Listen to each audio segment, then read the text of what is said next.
Hi guys, it's me, Mr. Dan1268, otherwise known as The Dan! So today what we're going to be doing is I'm going to be going through my thoughts and impressions on the PS5. It has been a grand total of 4 weeks, I believe, since this big boy has come out.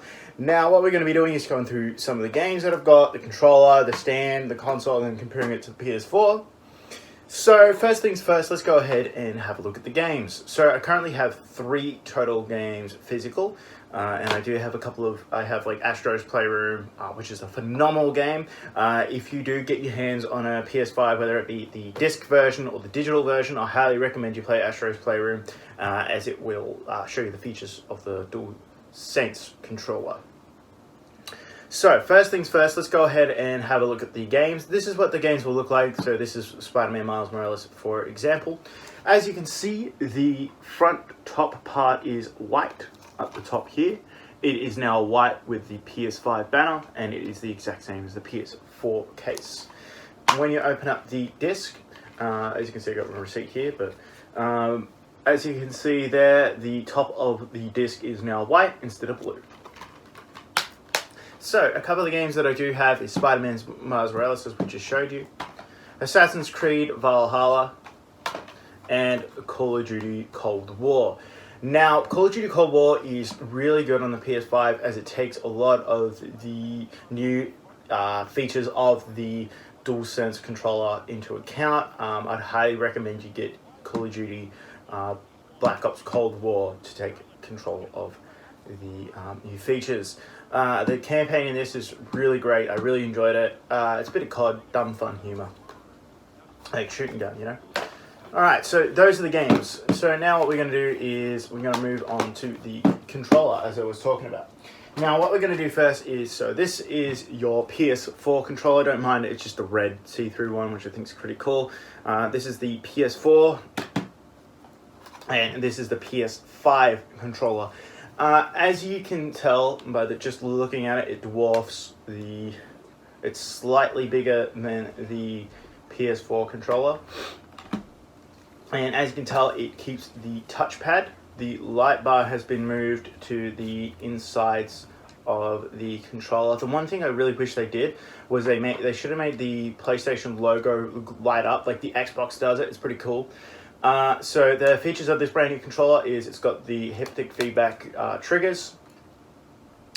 It has a microphone built in to the controller. It's the PS4. It has a speaker. You got 2 thumbsticks. The share button is here. The start button is here. You got the D-pad and everything. That's pretty solid. But the downside to this controller is the battery life absolutely sucks.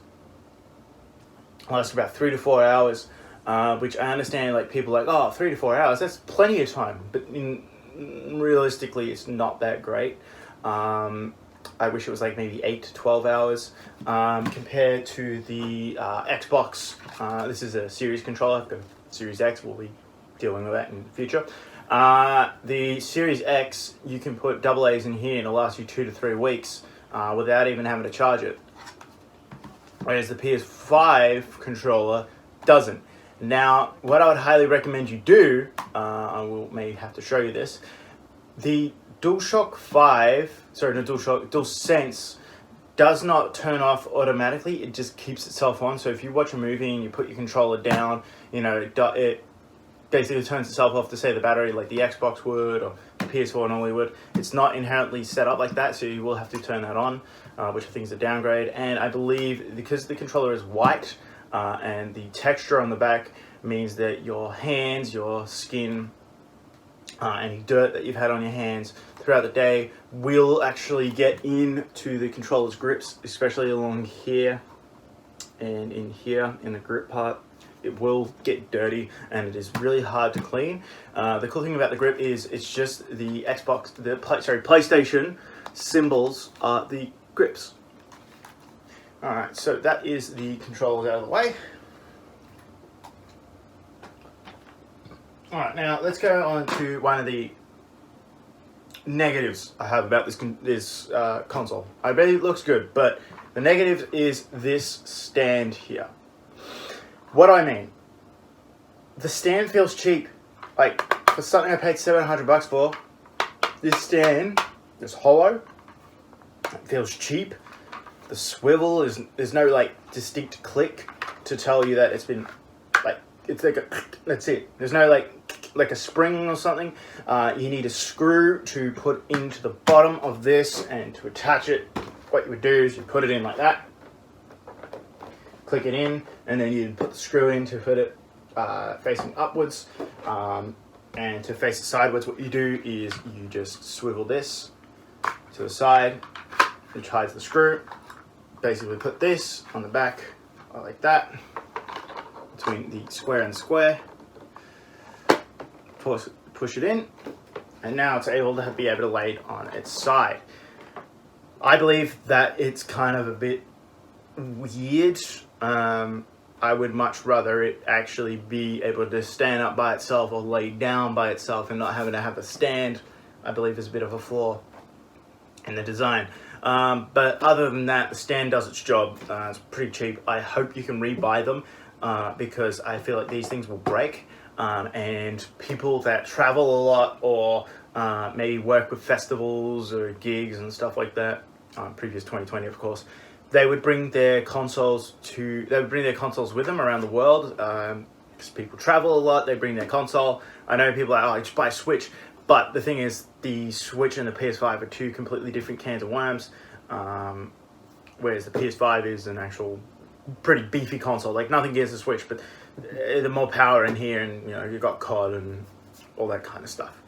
But people do enjoy bringing their consoles. You get those like gamey, like backpack things where it's got a screen and you put the console in there. I hope that this stand will withstand durability tests, which I don't know if it will.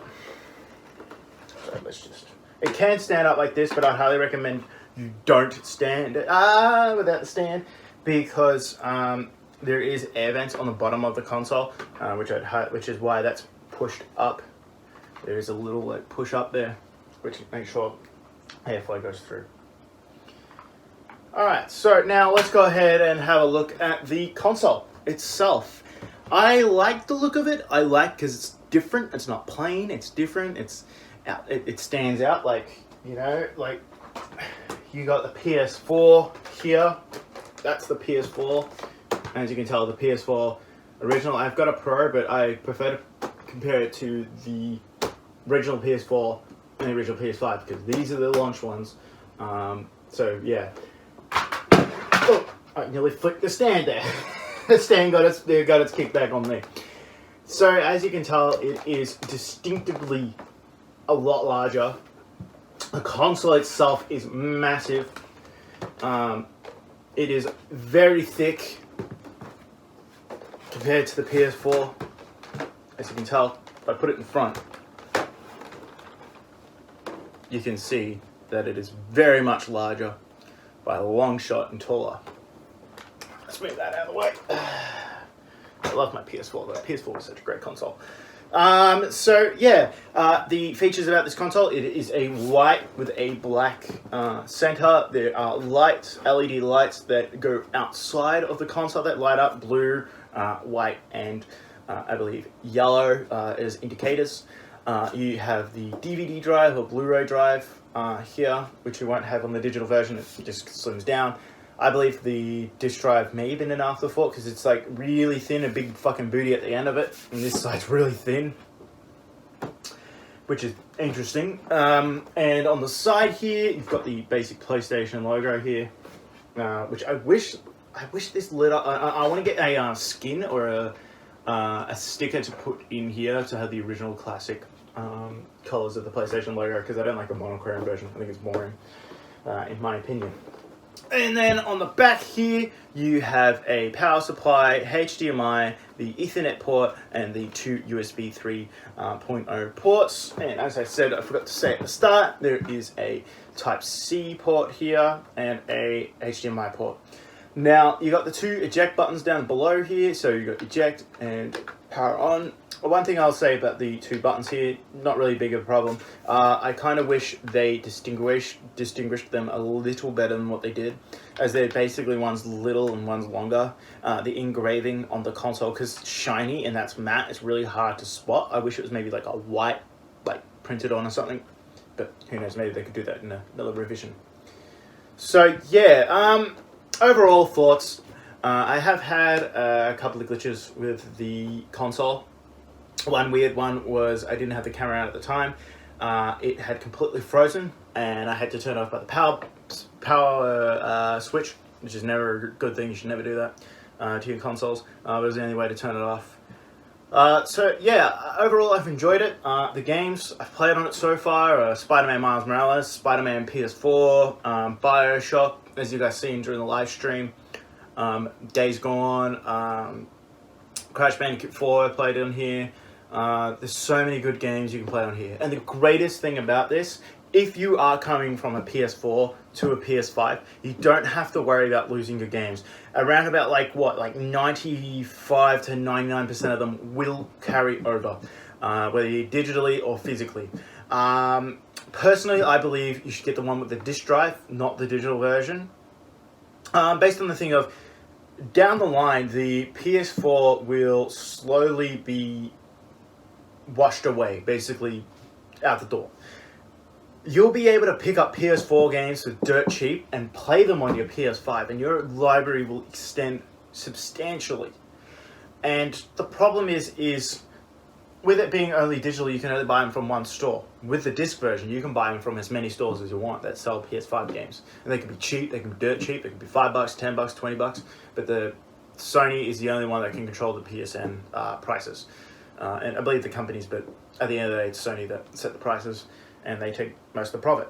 And you can't buy games secondhand. You can't go to your mate and be like, hey man, here's Spider-Man, go play it for the week and then bring it back. So yeah, other than that, I think this is a great console. I highly recommend you guys go out and buy it. If you are a big PlayStation fan, you probably already have it or dying to get one. My suggestion with the current situation, with people barely being able to pick up one of these as they're sold out worldwide and then there's shipments coming and they go. I've got on Facebook groups where people are literally camping to get a PS5, which I think is pointless, because literally wait till February, around Feb, just after Feb, you'll be able to pick these things up pretty willy-nilly.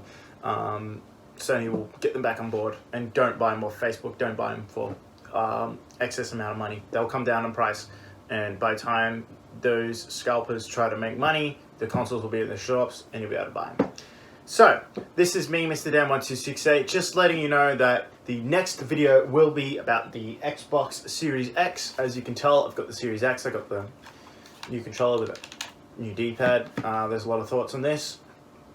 So yeah, if this is your first time viewing one of my videos, thank you for tuning in. I really do appreciate it. Make sure to comment down below, you know, what PS5 game you're looking forward to. If you're getting a PS5, if you're going to get the digital one or the physical one, or you're an Xbox guy, or you're staying with the PS4 and Xbox One X for the time being. And make sure to subscribe here. We're going to try and get to 100, hopefully by the end of next year. So thank you guys for tuning in. Make sure to tune in on my Twitch streams, which I do during the week, which is generally on about 8 till 10:30ish during the week. Make sure to follow me on Twitch and follow me on my Instagram, where you'll get notified. So this is me, the Dan, otherwise known as Mr. Dan1268, signing out. Catch you later, guys. See ya on the next video, which will be next week. See you there, pal.